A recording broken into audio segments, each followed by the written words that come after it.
couple of people asked why we skipped Unit 6. I don't know, because Lamar skipped Unit 6. It's geometry.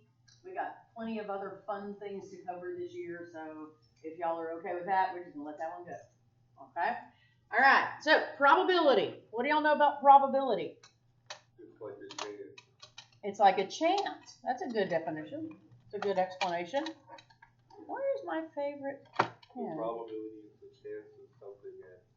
The possibility is the something out of something happening. Say it again? The something out of something happening. The something out of something happening. I kind of like that part too. Something out of something leans you towards kind of a fraction or a ratio, right?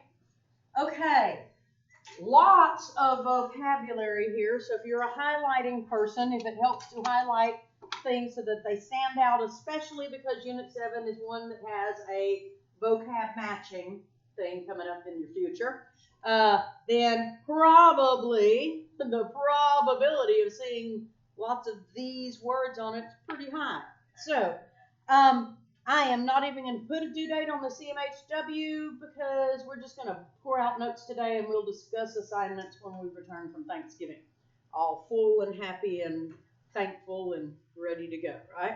Yep. So, what else? Because I don't need all this extra stuff in the way. Okay, first of all, a trial. Mathematically, any idea what a trial is? Like an experiment. Very good, very good. Okay, so a trial is a blank experiment, such as flipping a coin, drawing a card from a deck, etc., that produces a blank result. Any guesses? Is it a control?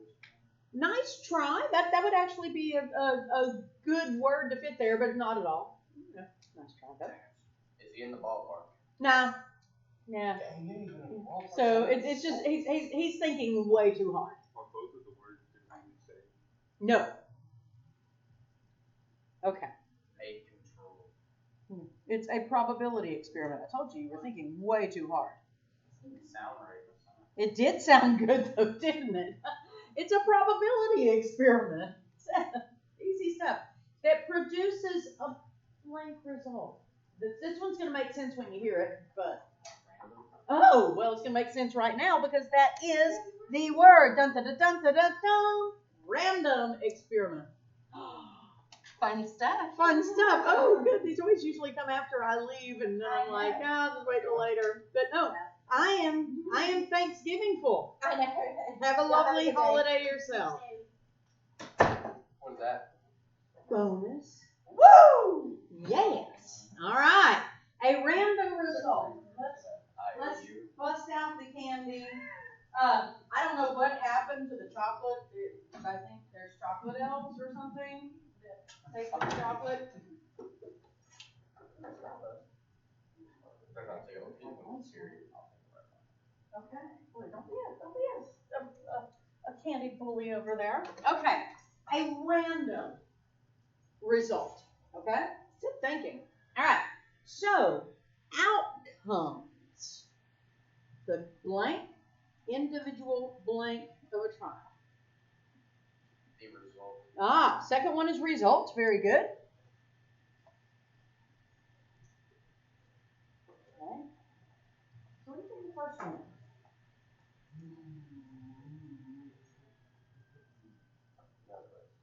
Okay, so it's the possible individual result.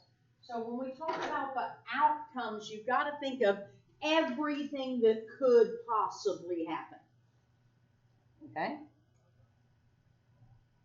And if you consider every possible result or outcome, and you made a list of them, you would have a sample space. Oh, I probably should be highlighting a few things here. Probably outcomes is a big deal. Sample space. You guys, there will be problems where I specifically say, give the sample space. And it's the blank of all possible blank from a given probability experiment. Outcomes is definitely one of the words. The amount. Nope. What did you say? You're getting closer. What have we done this year when we needed to make a list of things? We have made a, Table, getting closer, graph, we had a whole unit on making Ratio. things. It's the set of all, oh man, yes, but who gave me outcomes? Take all the pink ones that you wanted. There you go. All right. So the set of all possible outcomes. So y'all, this is a big deal because when you are asked to give the sample space, it needs to be written like a set. And if they want to come bring me another check, I'm more than happy to open that door. it's just making the IRS. It's not just Macy. We say, it's Macy. It's Macy. Macy, the last person who knocked on the door that we weren't expecting about 2 minutes ago, brought me a bonus check. What about you? Okay. But you know what? I have something for you. Guess what? Look, we kind of had a discussion about how exciting it was. Yeah, Maverick thought it was more exciting than Jerry thought. So guess what? See, almost convincing there, Jerry. All right, we have missed you, dear. Okay, the set. So, if you are asked to give a sample space, I'm looking for a set. Do you remember the term for what a set looks like when it lists every element? The roster method. The roster method. Very good. Okay. So, example 1. Identify the sample space for each of the following experiments. Since a sample space is a set, be sure to put the results in. And this is wrong. And I found it was wrong last year, and I fixed it, and I changed it in the computer. But this year, I copied last year's notes. I didn't make new ones. So I threw away that copy, so next year I will have this. What is, it's not brackets. Parent. Brackets are A boxy. little, like a little. Did you say braces? Okay. I'm trying to say it. Yeah, braces. So we've got to do the little curly braces. Now, what if you are a total train wreck at drawing curly braces? What's my other option? The parentheses with the line in it. Parentheses, put a little line out to the side so I know that you know what it's supposed to look like. You just aren't capable of getting that out of the end of your pencil. Okay, so tossing a coin. A coin. How many elements do you think the sample space will have in it? 2 elements. When you're tossing a coin, you have 2 options, and those options are, I am totally hunky-dory. You will be doing some coin tossage in this classroom. I'm totally fine with H and T for heads and tails. Works for me, just like I was fine with T and F for true and false when we were back doing our truth tables. Should I keep the coin? What will I use next year? I had to check my drawer the other day to see if I had a baggie of pennies, and I still do because the people did not keep them last year. So, no. Okay. Now, what if you're rolling a number cube with digits 1 through 6 on it? What's your sample space going to be? 6. No, what's your sample space going to be? Not what is the cardinal number of your sample space. 1, 2, 3, 4, 5, 6. What if you wanted to write that as 6, 1, 3, 4, 2, 5? That'd be fine too. That's totally fine. Order doesn't matter. My life is easier when you put it in a logical order. So the cardinal value of that sample space is 6, right? Okay, going back to some old terms, which you should not let go because there will be a final exam coming up the week before Christmas that covers everything from the semester. There will also be a review. Okay, what about the birth gender for 2 children in a single family? So you have one family, they have 2 kids. What are your possible birth genders?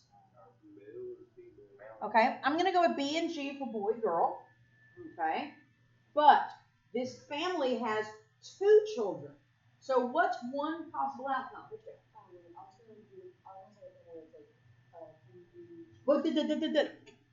BB, keep it coming. GG, BG. You don't have to do the last one.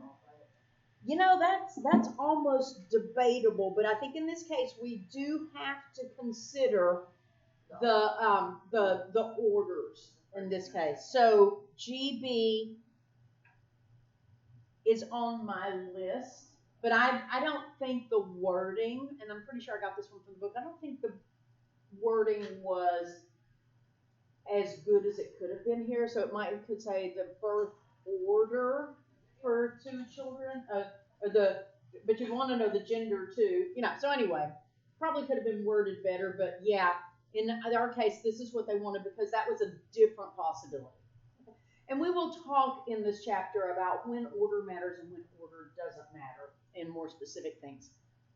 Okay, so event. Okay, might want to highlight that, an event. What do you think an event is? Huh?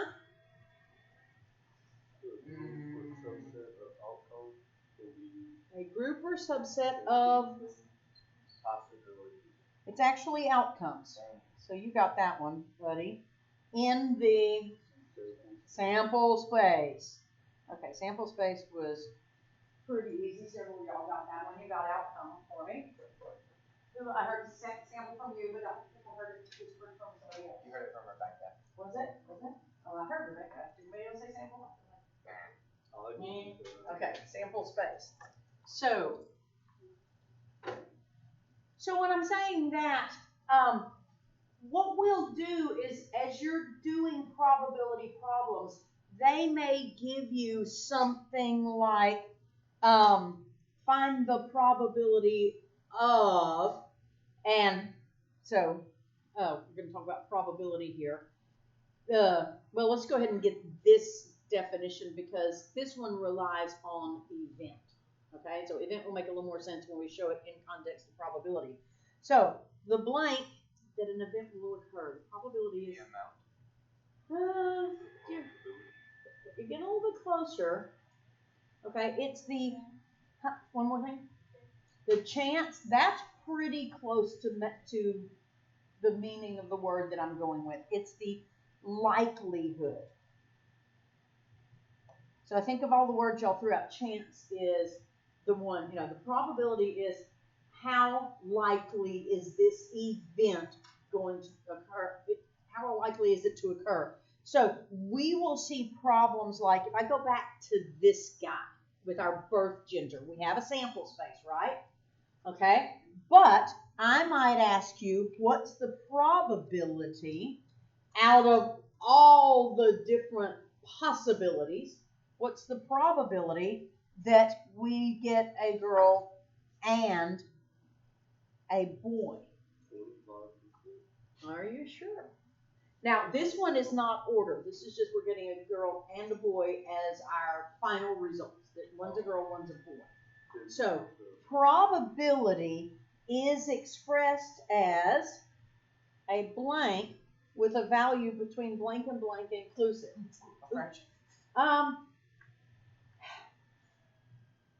You would think that, okay? But it could be given a decimal value, although for years teaching with the STAR test and the tax test and all this, I would name my kids probability is a fraction, all right? But it could be written as a decimal. It could even be, well, if it's put as a percent, it's no longer between this number and this number. So we're just going to say it's a number. More often, we will probably list them in fraction form, but they could be put in decimal form with a value between what and what? 1 and 1. X and Y.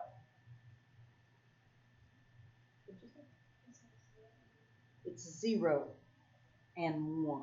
A value between 0 and 1. So what kind of fractions have a value between 0 and 1? What do you call a fraction? Name a fraction that has a value between 0 and 1. 1/2. 1/2, okay? Give me some other ones. 1/3. 1/3. 1/4. 1/4. 2/7, right? All of those fractions fall into what fraction category? What do you call those particular fractions? So, ratio, They're proper fractions. So they're smaller on top. Do you know why probability is always going to be smaller on top? Because it's the ratio of how many items fit the event you're looking for out of how many items are in the sample space entirely. So if I wanted to make a probability, and I'm going to use the fraction form here, then I would start off with saying how many items are in the sample space. How many different possibilities were there? 4. How many of those possibilities give the family both a girl and a boy? 2. So it's 1/2 of the possibilities. Okay? So, all right? Now, we're about to hit on 2 categories of probability. And I believe each one has 2 names, and so either one of those names may be thrown out. But 2 names mean the same thing, 2 other names mean the same thing. All right? So there is what is called classical probability, and I think perhaps this textbook is the first time I have seen it called classical probability. I have most of my life taught it with this other term, okay? So it's also called the blank probability. Leave that there unless somebody just happens to know what I'm after, all right? This is the likelihood that an event will occur without performing any experiments or trials. So it's something, this problem we just did is an example of classical probability. We didn't all have to go birth children over and over and over and over and get some statistics to make a list of what the possible combinations were. Okay? So, classical probability doesn't involve performing an experiment. Anybody know what it might be called? Possible? That's kind of in the right ballpark. What it is called theoretical.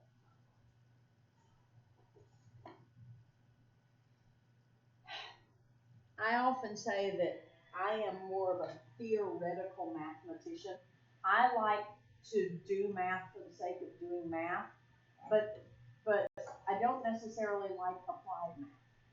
So I'm more like, just give me some formulas, give me some algebra. I will just do the numbers and follow the rules. But when you start actually gathering real life data, it doesn't always fit what you had expected exactly. Okay? So this is, I didn't do any experiments. I just thinking theoretical about what could happen. Yes, sir. I just wonder what's the symbol between the G and the B? Between the G. That's my and sign. So I do and like a E with a line through. Okay, yeah, I found that. Make sense? Okay. All right. Well, I was looking for a G and a B there for a moment. All right. So this is the likelihood that an event will occur without performing any experiments. So there will be times where we just talk about the numbers. You know, what could, or it's kind of what should happen. All right. So the official definition, and I showed you an example of this a moment ago. So I'll put a capital P, and in parentheses, I will list the event that we are trying to track, okay? So which situation? In this case, I gave you the possibility of getting a girl and a boy. I could have said, what is the probability of getting, and in parentheses, I could have written 2 children of the same gender, okay? Or I could have asked what was the probability of, I don't know, not a whole lot of other things we could do. I could say of getting only 1 girl. Well, isn't that the same as getting a girl and a boy? Or only 1 boy. That's the same. Or I could say, now I could say what is the probability of getting 2 girls? What would that be? 1 out of 4. Okay? So the official definition of classical probability, and you might want to highlight the word theoretical, because that's the word that makes more sense to me. The official definition is the number of possible outcomes in the event. Or in other words, you counted what they listed. You looked at the sample space and counted how many of them checked this box off out of the number of outcomes in the sample space. Or in simpler terms, the number of possibilities of what you want to happen out of the number of possibilities of everything that could happen. So, what's it called? Or classical, right? You've got to be familiar with the difference between the two types of probabilities. We'll be doing both. So, remember our deck of cards a while back, right? This time, I plunked the whole deck of cards right here in the Unit 7 notes so that you could see it. With a few things we need to notice, okay? These are our diamonds, right? So the first row is called diamonds. And what color? Red. They are red. What's where else do we have red? Hot. Hearts. And they are also red, okay? What else we got? Spades. These are the spades. And they are Black. black. And these are the, Clubs. okay, not officially called puppy feet, are they? And they are also black. Okay? Each one of these categories or shapes is called do you know what it's called?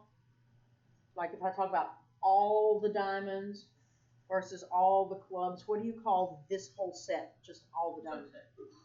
It's called a suit. Okay? All right? So there are 4 suits with 13 cards in each. 13 times 4 just happens to be 52. We have 52 total cards, don't we? So we're trying to look at things that you may need to know. So half of the cards are red. So how many red cards are in the deck? Notice we don't have jokers or instruction cards here counted. How many cards are red? 26 red, 26 black. What are face cards? King, queen, jack. Okay, these are called face cards because they got faces on them, okay?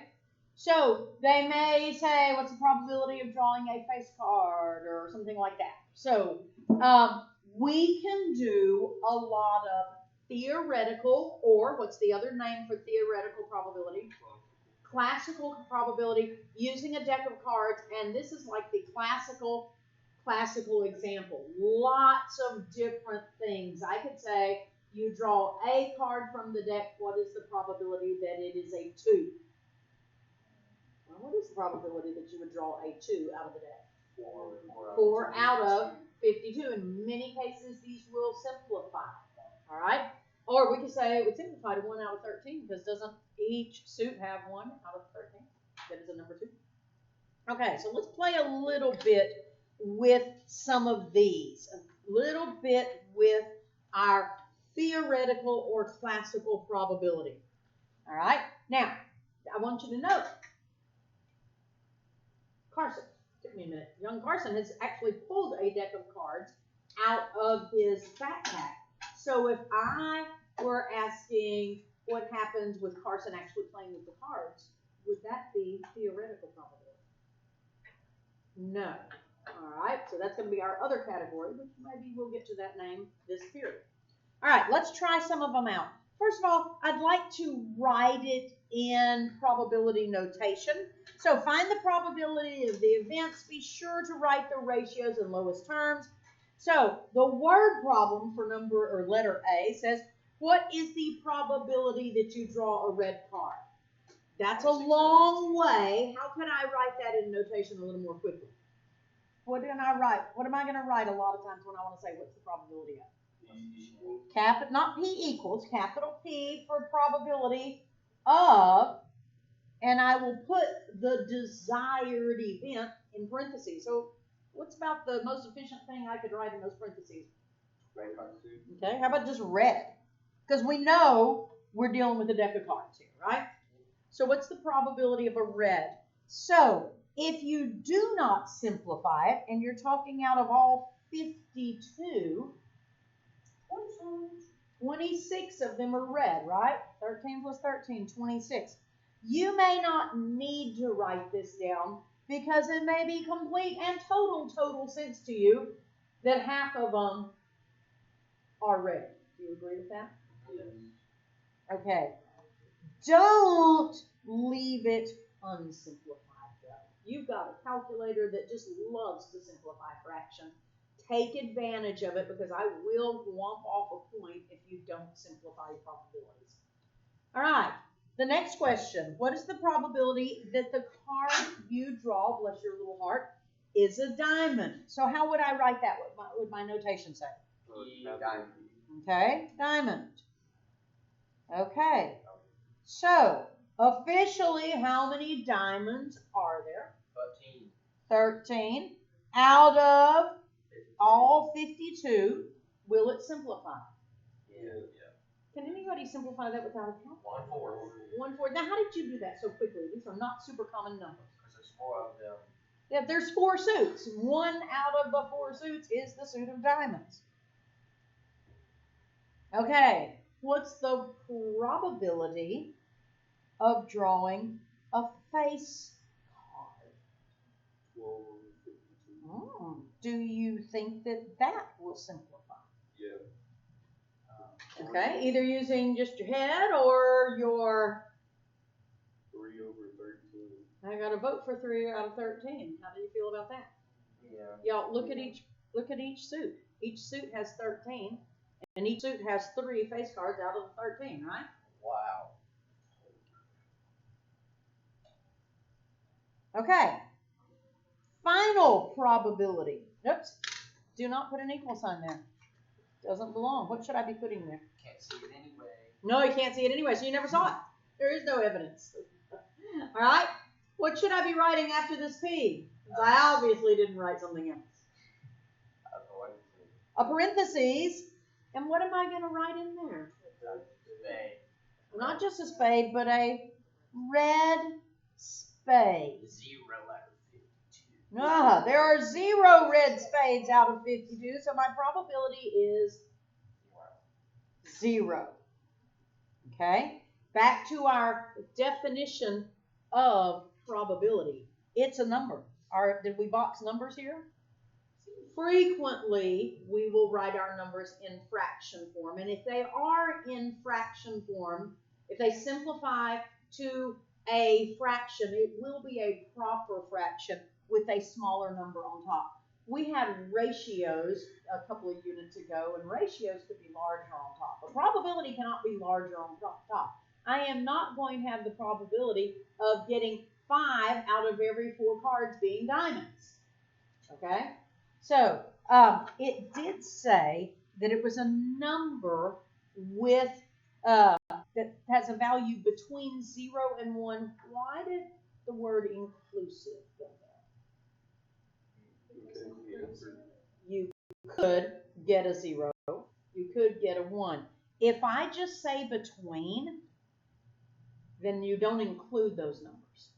But we can have a probability 0, can't we? And we just saw that. How do I get a probability of 1? Okay, I didn't hear that. If you were like, what's the chances I pull a card out of it? Yes, but it's the probability that it is a card out of a deck of cards. Well, if no matter what I draw, it's a card, right? So, there you go. All right? So, we'll talk a little bit more about these 0s and 1s eventually. All right, example number 3. You grab a random snack from a bag of chocolates that contains 4 milk chocolate caramels, 4 white chocolate peppermints, 6 dark chocolate peppermints. I don't know why you want to do that. And 2 raspberry and dark chocolate. What is the probability that you draw a dark chocolate candy? Now, first of all, just out of curiosity, if this were in my chocolate bucket, which right now happens to be empty, so the probability of you drawing any of those would be 0 out of actually 0. Okay, but anyway, what would you be hoping that you would get? Chocolate caramel. Milk chocolate? Is that because you like the caramel so much, or you prefer milk chocolate to dark chocolate? I like that caramel. Oh, we got a white chocolate option. I'm going with the raspberry. Yeah. Ooh, raspberry dark chocolate. Who's gonna go raspberry dark chocolate? Maybe. Okay. Milk chocolate, caramel. Oh yeah. Okay. Yeah. What are you having? Choosing between that and what else? Dark chocolate peppermint. What about white chocolate peppermint? Okay. So, what's the probability? It is often helpful when they give you a list in the form of a single paragraph that you organize that list. So I would be fine with some serious abbreviations. Do you think if I use MCC for milk chocolate caramel, you would not mix that up with anything else? How many milk chocolate caramels do we have? 4. Then what would you go with the next one? 4 white chocolate peppermint. Can you go WCP? Okay. Now, this would not be an acceptable way to label if you were labeling a problem at the end you were to tell me white chocolate peppermints. This is not a standard abbreviation, but this is just your scrap work for you to help keep track of what's going on. All right. What else would I need then? 6 dark chocolate peppermint. Dark chocolate peppermints. We got 6 of those. What else have we got? 2 raspberry with dark chocolate. 2. So what would you go? Dark chocolate raspberry, just to keep the thing going, or raspberry dark chocolate? You're the one who made it up. You should know, right? How many? 2. All right. What else do you think we might want to do with this list? Add it all up. Okay. Did I catch it all? Mm-hmm. All right. What's it adding up to? 16. So what was my question? The probability that you grab a dark chocolate. Probability of getting a dark chocolate. Okay? So, I'll help you out. With theoretical probability, which is also called what? Classical. Then you list everything that could happen. How many options do we have? 16 things to draw out. And then you list how many of them are the desired event. How many of those are dark chocolate? 8. Okay. Y'all agree? 8? 8 out of 16. Would that simplify? Yeah. 1/2. Okay. So 1/2 is a number between 0 and 1 inclusive, right? But what else could I have done instead of writing it as a fraction? What else could I have done? 50%. I could have written it as 50%. Doesn't 50% equal 1/2? So they may sometimes ask for your results to be in percent form. Okay? What other form could I have written it in? 0.5. Yeah, 0.5. So all of those would work just fine. Okay? So let's leave our classical, also known as theoretical probability, and let's look at the other type. Now, one way of saying it is empirical. Have you heard that terminology at any point in your math career? I've heard the word empirical, but I forgot what it meant. Okay. So in probability, it is also called the blank probability. Okay. The Empirical other, reminds me of empire, so it's like, yeah. So I haven't really pondered to figure out what the connection is, why they go with empirical or empire. What you're actually doing, well, let's look at this and see if we read the whole sentence and maybe you can guess. It's also called blank probability. This is based on the data gathered by performing a number of experiments or trials. is it apply? Nice try. Is that what you're going with? Okay. It's actually experimental. Did I hear that from you? Yes. Experimental. So, experimental makes sense. You're performing a experiment, you're gathering data. So yes, it is applied knowledge. In mathematics, you know, we talk about theoretical mathematics and applied mathematics. Well, in probability, we talk about theoretical and empirical, or classical and empirical, but it is our experimental. So if you are having to do something to try it out, perform some trials, perform some experiments, gather some data, then you're looking at experimental or empirical.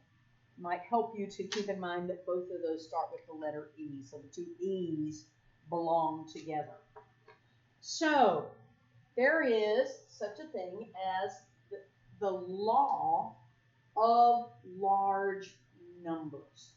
So when you are performing experiments and using data that is gathered, your results are more likely to be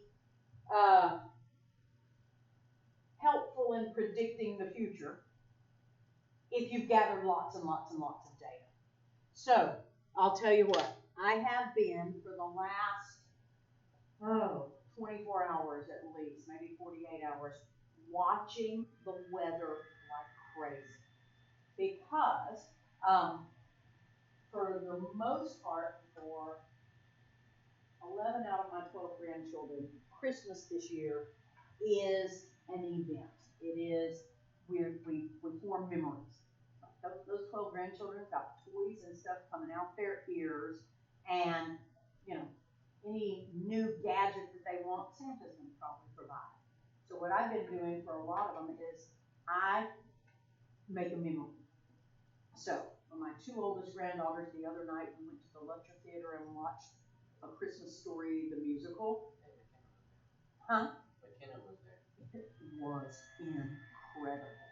And we formed a memory. And those girls will remember that. You know, and we probably in the future, as other kids get older, they'll also get to go to something good.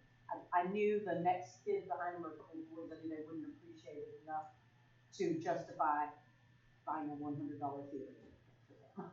Okay? So Monday, the next two kids are boys, and we're going to Colorado Canyon, just gonna hang out and play mini golf and let them do the arcade because that's their thing, and they will form that memory.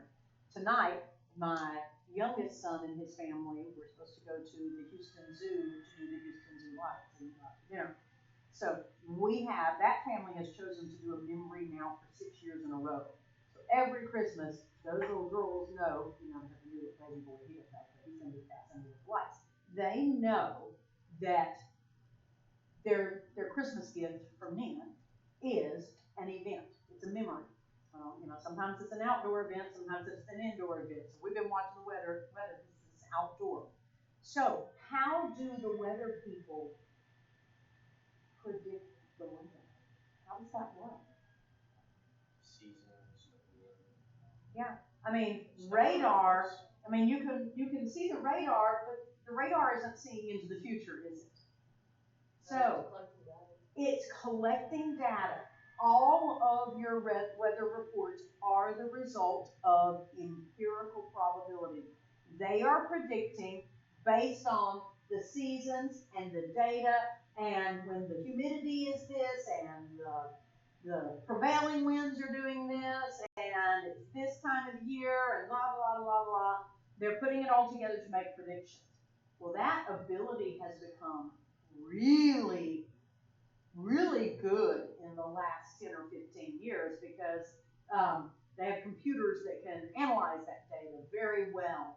But still, it's not great. I mean, you start looking at hurricanes, and at first the spaghetti models might be gone and all over the place. The closer they get to the event, they get better and better data. The spaghetti models start to hone in and look about the same, right? So, anyway, I've been trusting these people, but they're guessing. Nobody really can see the future. We finally pulled the trigger and said, we're going no matter what. According to there's a good chance we will get some wet hair tonight at some point. Just gonna throw some towels in the car, But by the time we show up in Houston at 6 o'clock, it's probably not gonna be a complete downpour. But it could happen that the one heaviest shower will be right over the Houston Zoo while we are there right now. Yes. A recommendation that I have, if you are going to Houston tonight, they have a macaroon shop near like downtown Houston, A macaroon. and it is fire. So No, Wow. go to Would it be down. open in the evening or is it more just a daytime thing? No, it's open till 10. I will mention that to my daughter-in-law. And they have these little, like, Macaroon shop. They have these little push pop things, and it has the macaroon on top, and then it has the ice cream that matches the flavor of the macaroon on the bottom of it. Okay. We will check. Okay. We're having a big debate on who's paying for dinner because these tickets were not nearly as expensive as the theater tickets. So I'm like, I'm doing dinner. And my daughter-in-law said, if you can get to the server and get the bill first, which I probably can't because I've known this daughter-in-law now for, oh gosh, 12 years, and she's pretty crafty. So anyway, only a few times. Experimental probability, I would say 3 out of 10 attempts of me stealing the check before she steals the check. I'm only running about 3 out of 10. She's good. So anyhow, but then I could do macaroons, couldn't I? There you go. All right. Thanks for the idea. Law of large numbers. The greater the number of trials, the closer the blank probability will be to the blank probability. Which one's theoretical? Theoretical. I mean, which blank? Theoretical is the second one, experimental. Aha. Can you do that? What else can theoretical be called? Classical. And what's this one going to be? Experimental. Okay, so the words that we put on the blanks are my favorite ones. These are the ones that I have always used, teaching probability forever and ever and ever. But what is experimental also called? What? Empirical. Okay, why do I feel like I spelled that wrong? I don't think I did. I did? Did it? Okay. Bless your little heart. And theoretical, also known as? Wait, I like you did. Higher. Okay. Oh, okay. Because I spelled it wrong last year. Empire. Thank you. Okay. Empirical and classical. Have I said both words enough that you're going to be pretty okay with interchanging? Because they may say use classical probability. They may say use theoretical probability. If they're saying use experimental or empirical, you're about to do some work and record some data. Okay? So, why do you think this is true? Why do you think the law of large numbers? Good morning, DHS. Happy 67th day of school and the day before Thanksgiving holiday. What does Let's that have mean? a good Friday. The hand thing. So let's remember that we are still at school. We are still following all policies and procedures. Keep in mind that we are going to have recess today.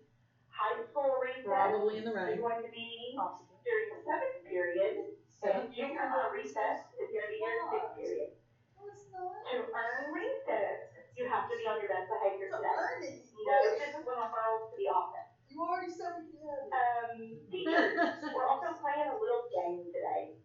There are 2 turkeys floating around.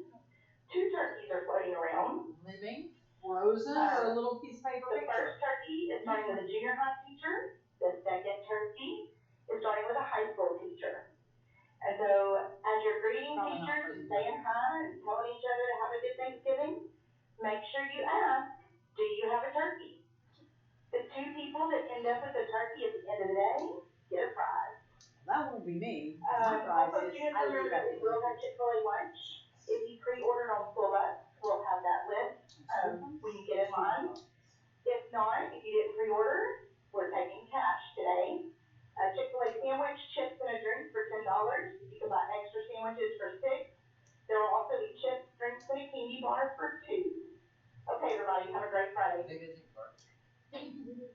just not just say cash. They say Just cash out, oh my God. Why can't they take cash out? Can you do it mentally without touching your phone? Yeah. I don't think so. So, Okay, so anyway, why do you think the law of large numbers matters?